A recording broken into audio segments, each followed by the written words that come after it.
moqué des militaires maliens. On a même trouvé les noms dans certains pays. Il paraît qu'il y a une moto qu'on appelle l'armée malienne.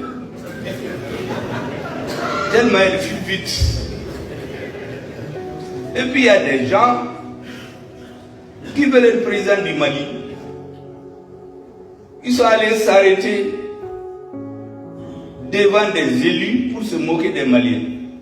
Vu qu'au Mali, il n'y a même pas d'armée. Dès que tu tires une fille, c'est comme des souris. Ils ne sont bons que pour les coups d'État et les défilés. Ça, c'était des paroles en réalité pour manipuler notre cerveau. Pour faire perdre confiance aux Maliens. 80% de notre territoire, les terroristes l'écument. Tout le monde, je ne dis pas tout le monde, la grande partie de notre pays a perdu confiance. Beaucoup disaient qu'on ne peut plus reprendre Kidal. Mais je vous ai dit, le Mali c'est un grand peuple. En 2018, la vidéo existe. J'ai dit que des hommes sortis de l'empire du Ghana, de l'empire du Mali, de l'empire Songhai, des grands résistants à la colonisation, ce peuple-là trouvera toujours des hommes qui vont lui restituer son honneur et sa dignité. Mais c'est arrivé. Je l'ai dit l'autre jour devant le gouverneur de Kidal. J'espère bien va prendre fonction bientôt, on ne donnera pas les détails. Tous les Maliens fondent beaucoup d'espoir sur lui. Et ceux qui nous entendent partout, on parle, tous les Maliens les regardent. C'est l'une des rares nominations qui n'a suscité que des applaudissements. Je l'ai dit devant lui quand il le recevait. Parce qu'on les prend comme un mouvement patriotique. Il y a un homme dans ce mouvement avec lequel on a fait des rencontres régulières depuis 2015. Je lui ai dit qu'un jour, des patriotes vont venir, en ce moment il faut qu'on les aide. Le jour où je suis devenu premier ministre, c'est la première personne que j'ai appelée dans mon bureau. Pourquoi ma voix sera? Qu'est-ce qu'on peut faire maintenant pour aider ces jeunes militaires? Comme je les appelle, c'est mon émotion là. Qu'est-ce qu'on peut faire pour les aider? Pour que le Mali revienne ce qu'il est. Il m'a regardé. Il me dit, mon frère, vraiment on se rend compte, ça va mener, et moi je ne crois plus à ce qui est. Toi tu es un rêveur. Il me dit, vraiment tu es un rêveur. Parce que le Mali ne pourra plus jamais devenir comme par le passé. Il dit, mais tu es sûr de ça? Et vous savez ce qu'il me dit? Qu'un haut responsable lui a dit, depuis 2016, préservez vos vies. Il ne faut pas vous tuer pour rien. La France ne quittera jamais le Mali. Si c'est pour ça, il faut préserver vos vies. Parce que ce qu'il y a dans une région du nord seulement, c'est plus que ce qu'il y a dans certains pays du Mali, en sous-sol.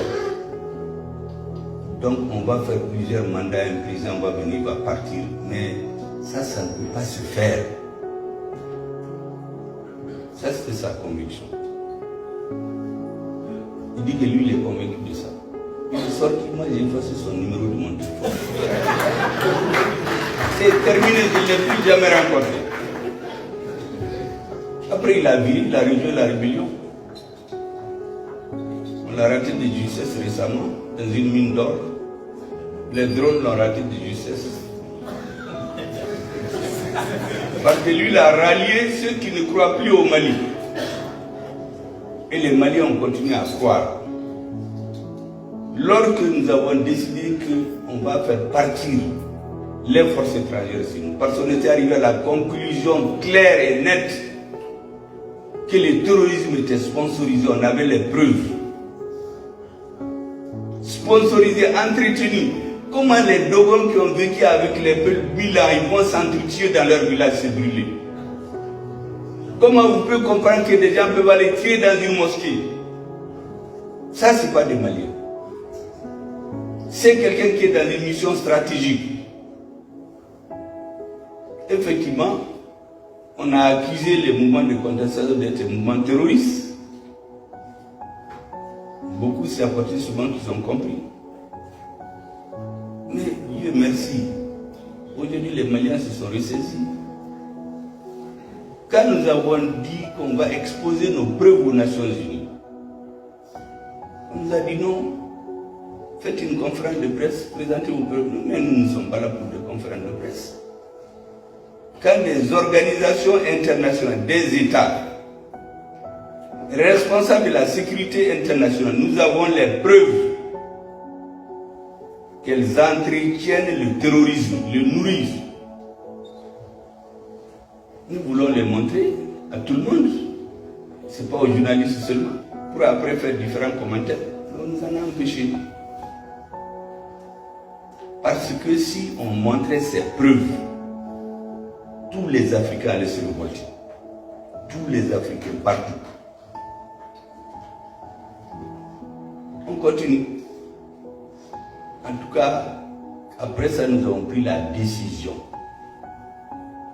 de les dire de partir à l'amiable. Et nous avons été aux Nations Unies, nous avons dit de quitter sans délai. Il y en a qui ont juré là-bas dans les coulisses que nous sommes en train de jouer. Parce qu'il y a des pays africains où les forces internationales devaient quitter depuis 2018, elles sont toujours là-bas. Donc ça ne se fera pas. D'autres nous ont d'ailleurs dit on va se retrouver sur le terrain. On s'est retrouvé sur le terrain. Et le tournant de Berre, il y en a qui ne l'ont pas digéré. Parce que ça a été une grande surprise là. Ensuite, on a essayé d'affoler la population de Tombouctou et Gao.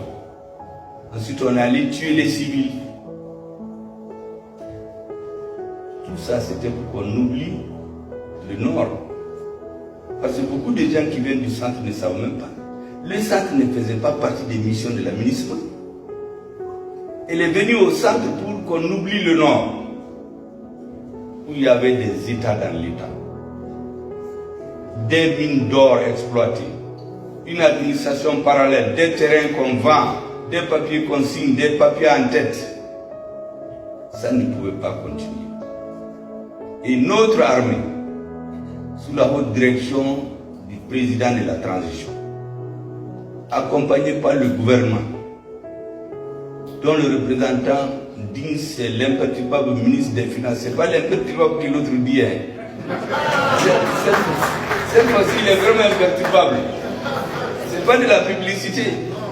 Notre ministre de Défense, effectivement, de façon imperturbable, avec les chefs militaires et nos soldats sur le terrain, ils ont pris Kidal.